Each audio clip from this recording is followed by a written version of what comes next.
Vladimir Putin said Russia would finish off Ukraine. Instead, his army moved 50 meters a day. 50. That's slower than Napoleon's infantry marched in 1812, on foot with muskets, in a war with drones, satellites, and a $1 trillion defense budget.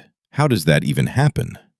The chaos started in May 2025. Russian commanders launched 269 assault operations in a single day, averaging 184 a day for the entire month. Do you think that is real military strategy? Of course not. That's a meat grinder, throwing bodies at a wall and hoping it cracks. Then, in June 2025, Putin stood in front of cameras and bragged, "All Ukraine is ours."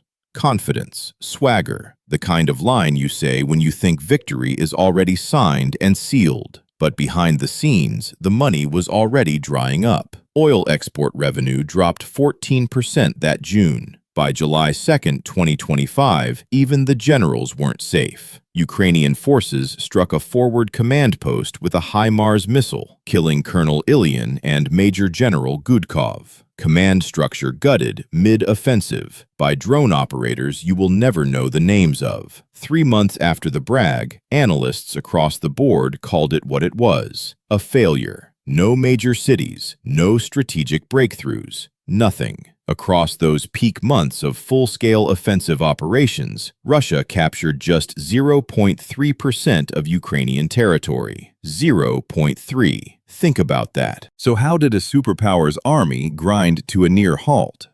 Make sure you subscribe to this channel right now because the receipts on this collapse just keep getting darker.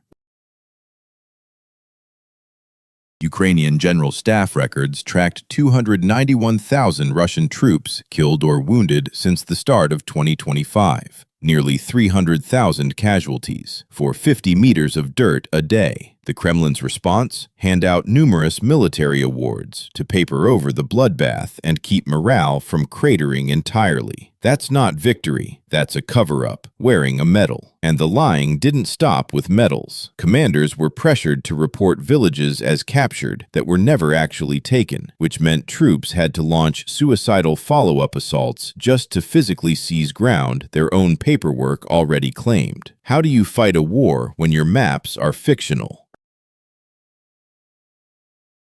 By early 2026, a corruption purge inside Russia's own defense ministry exposed generals accused of embezzling the funds meant for frontline logistics. Where did all that money actually go? So the offensive that was supposed to finish Ukraine instead finished something else. It exposed rot at every level of Russian command. If this level of decay shocks you, look at your own feed, as you won't find these details anywhere else. Hit subscribe so you don't miss our next breakdown.